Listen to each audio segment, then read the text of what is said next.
I received a really good question from a viewer on my video, and the question was in regards to catch-up contributions. If you don't know, catch-up contributions are allowed starting at age 50 by the IRS.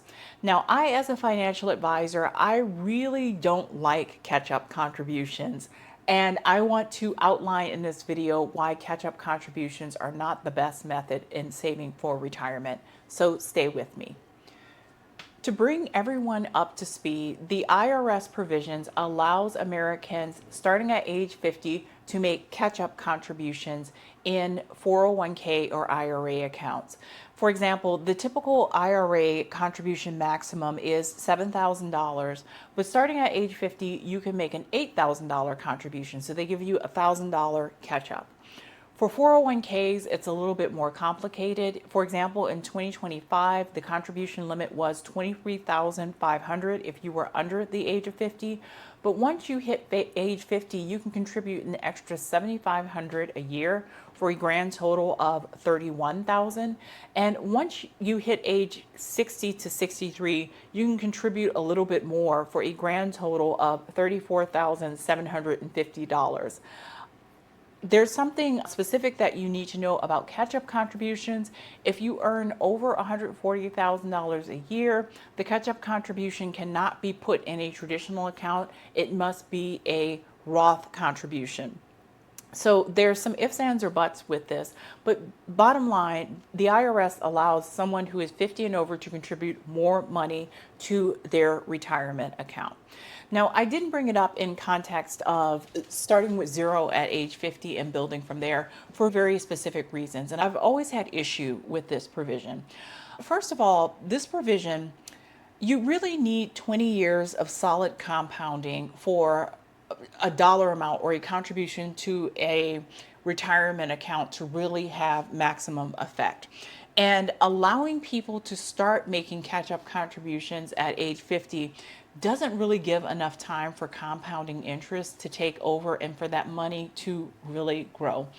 In an ideal world, in an ideal universe, you would really give people the ability to do catch-up contributions at age 20 to 30, but I understand why they didn't do that. I understand that most 20, 30-year-olds do not have the resources to max out their retirement account. People who are in their 50s have more of a capacity to max out their retirement account. Maybe their home's paid off, maybe their kids are grown, maybe they're just in a high earning position in their career and in their lives where they can really shovel money in their retirement account. But bottom line, that additional $7,500 a year that people are putting in at age 50, it doesn't have huge impact on their retirement trajectory. And I know every little bit helps. I'm always encouraging people to do more if they can in retirement savings. But when you look at the actual calculations and you look at the trajectories and the number, you're like, wow, this person is contributing an additional $7,500 for 10 years. And holy crap, it didn't make a whole hill of beans a difference. Maybe it added 100,000, 150,000, but because compounding interest didn't have an opportunity to work its magic over a 30, 40-year time span, they really contributed a lot of money for little impact on their overall retirement. So that's one of the main reasons why I'm not a huge fan of catch-up contributions. Now, if I have a client who is obviously behind in retirement savings and they have the resources and the time and the money to do catch-up contributions from age 50 to 60, of course they're going to do the catch-up contributions. But if you have a client that already has a pretty well resourced retirement account, those catch-up contributions, they have minimal impact by the time the person reaches retirement. And I almost would rather someone use that money for something that they can do now that would enhance the quality of their lives, travel, dining out, whatever brings joy to their lives versus putting the money away into a retirement account. Different financial advisors will have different philosophies on catch-up contributions, but I don't think they have a biggest impact as people think that they have on people's retirement picture. I think the people who need it the most are not helped by the catch-up contributions. So that's just my quick take on the nature of catch-up contributions. Also, the concept of a catch-up contribution, I wanted to know like how many people actually participate in the 50 plus catch-up contribution.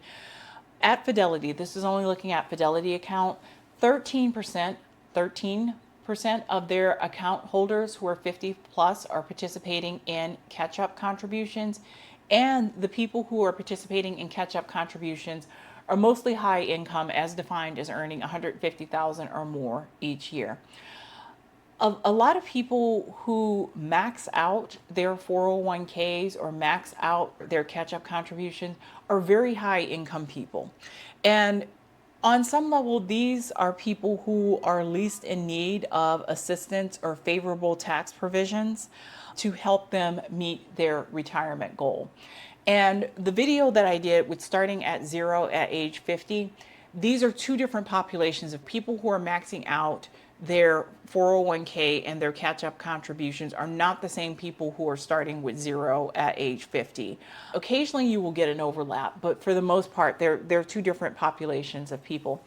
A lot of the retirement provisions and retirement tax laws for the most beneficial portions of retirement savings, and that includes Roth and maximum contribution limits, benefit kind of the middle income wealthy, but do not at all benefit the poor.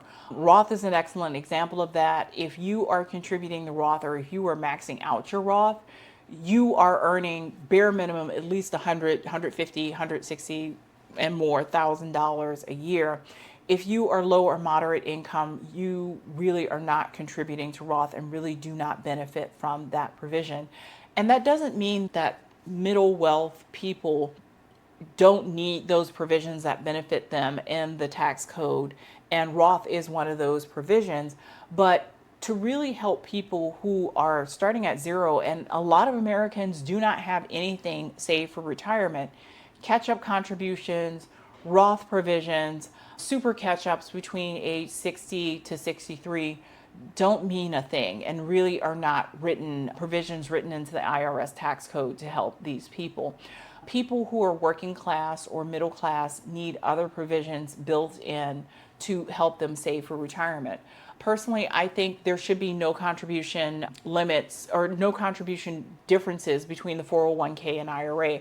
Why can you only contribute $7,000 to an IRA, but you can contribute $23,500 to a 401k? I think it has more to do with lobbying interests in 401k plans in government than making any real sense. We need to raise the contribution limit on the IRA so that people can contribute more if they desire to their IRA without relying on the workplace program, because half of Americans do not have access to a workplace 401k. I think there needs to be some changes where automatic disbursements from the paycheck are easier to set up. I think we need to set up situations where automatic disbursements from the paycheck do not sit in the money market. They are automatically invested in the S&P 500 or to get that money going, because a lot of people take the step of getting everything set up and then it goes into a money market and stays there for 5-10 years until they realize the money isn't growing. And it isn't growing because it's going into the money market.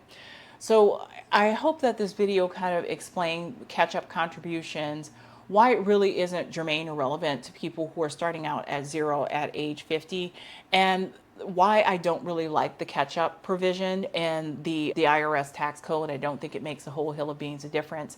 And some of the reasons how the IRS tax code can inadvertently favor middle high income people over working class and middle income people. These are all big sky high discussions, but tell me what you think. Tell me what you like and tell me what you don't like. And if you found this information useful, please share and subscribe.